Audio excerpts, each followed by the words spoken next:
Hello student, आज हम discuss करेंगे बहुत ही इम्पॉर्टेंट टॉपिक एसिड रेन, अम्लीय वर्षा। एसिड रेन को उत्पन्न करने के लिए कार्बन डाइऑक्साइड, नाइट्रोजन ऑक्साइड और सल्फर डाइऑक्साइड जो है रिस्पांसिबल होती है। और कार्बन डाइऑक्साइड, नाइट्रोजन ऑक्साइड और सल्फर डाइऑक्साइड, ये जो तीनों गैसें हैं, ये किससे जो है उत्सर्जित होती हैं? यह इंडस्ट्रीज से, किसी पदार्थ के जलाने से, बर्निंग से और मोटर व्हीकल से ये इमिट होती हैं, उत्सर्जित होती हैं। और यह जो आपका कार्बन डाइऑक्साइड है, जब उत्सर्जित होकर के वातावरण में आता है तो वातावरण में, इन्वायरमेंट में पहले से प्रेजेंट है वाटर वेपर। और वाटर, ये कार्बन डाइऑक्साइड वाटर वेपर से रिएक्शन करके बनाता है कार्बोक्सिलिक एसिड। कार्बोक्सिलिक एसिड बनाता है और फिर ये सल्फर डाइऑक्साइड इन्वायरमेंट में आकर के जो है वातावरण में उपस्थित वाटर वेपर से रिएक्शन करके सल्फ्यूरिक एसिड का निर्माण करता है। और फिर नाइट्रोजन ऑक्साइड इन्वायरमेंट में आकर के इन्वायरमेंट में उपस्थित वाटर वेपर से रिएक्शन करके नाइट्रिक एसिड का जो है निर्माण करता है। और इन्वायरमेंट में, वातावरण में जो है ये तीन गैसें जो है, तीन एसिड जो है बन गई, कार्बोक्सिलिक एसिड, सल्फ्यूरिक एसिड और नाइट्रिक एसिड। और इन तीनों एसिड का जो है कंडेंसेशन होता है, संघनन होता है और फिर ये वाटर ड्रॉप के रूप में, रेन के रूप में, वाटर ड्रॉप के रूप में, रेन के रूप में जो है लैंड्स पर, पृथ्वी पर, अर्थ पर आ जाती हैं, जिसे हम एसिड रेन कहते हैं। उसके बाद एसिड रेन का प्रभाव, effect of acid rain human पर, मनुष्य पर क्या प्रभाव है एसिड रेन का? मनुष्य पर, एसिड रेन का मनुष्य पर प्रभाव, मनुष्य पर प्रभाव यह है कि ये जो एसिड रेन है वह स्किन कैंसर, दांत खाज खुजली उत्पन्न करते हैं। और पौधों पर एसिड रेन का क्या प्रभाव है? सीड जर्मिनेशन तथा पौधों की कार्यकी को ये प्रभावित करते हैं, जैसे नेक्रोसिस, क्लोरोसिस, इन सब चीज़ों को ये सब जो है एसिड रेन प्रभावित करता है। मिट्टी पर क्या प्रभाव है एसिड रेन का? जो है अम्लीय वर्षा का सॉइल पर क्या इफेक्ट है? सॉइल की उर्वरा शक्ति को ये प्रभावित करता है, सॉइल की उर्वरा शक्ति को एक कम कर देता है। इसके बाद हम डिस्कस करेंगे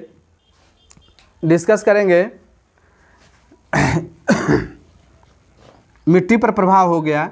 इसके बाद देखिए फिर हिस्टोरिकल मॉन्यूमेंट्स, ऐतिहासिक इमारतों पर एसिड रेन का क्या प्रभाव है? ऐतिहासिक इमारत पर इफेक्ट जो है एसिड रेन का प्रभाव जो है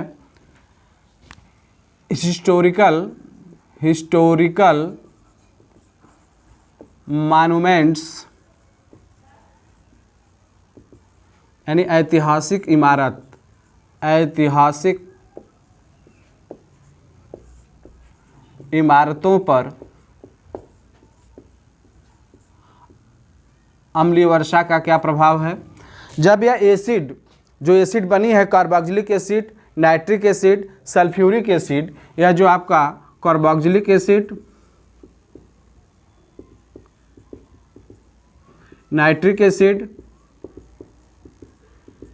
सल्फ्यूरिक एसिड जो ये इन्वायरमेंट में बनी है, जब ये ऐतिहासिक इमारत जैसे आपका लाल किला, ताजमहल, कुतुब मीनार, ये सब के जो इन सब ऐतिहासिक इमारतों पर जब carboxylic acid, nitric acid, sulphuric acid, acid rain के रूप में जब उस पर पड़ती हैं, गिरती हैं, तो उसके कलर को, जितने ताजमहल, कुतुब मीनार, लाल किला, जितनी ऐतिहासिक इमारतें हैं, उन पर जब एसिड रेन का पड़ती है तो उनके कलर को जो है डिकलराइज्ड कर देता है, डिकलराइज्ड कर देता है। इस प्रकार यह जो है एसिड रेन, अम्लीय वर्षा जो है ऐतिहासिक इमारतों को प्रभावित करता है।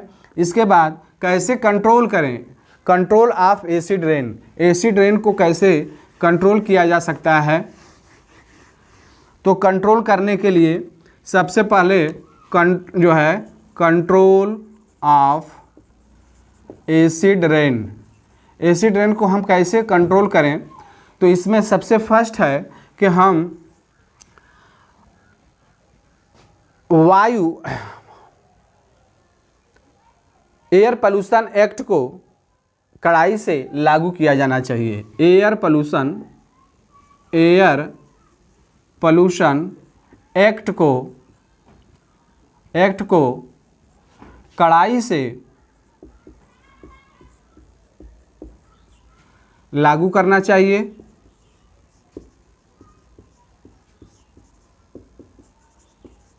दूसरा कंट्रोल है कि डिफॉरेस्टेशन, जो पेड़ पौधों का कटाव है, डिफॉरेस्टेशन को पर रोक लगा देनी चाहिए। डिफॉरेस्टेशन पर रोक लगा देनी चाहिए। और तीसरा जो कंट्रोल है रिफॉरेस्टेशन को बढ़ावा देना चाहिए। रिफॉरेस्टेशन को बढ़ावा देना चाहिए। इस प्रकार से हम एसिड रेन को कंट्रोल कर सकते हैं।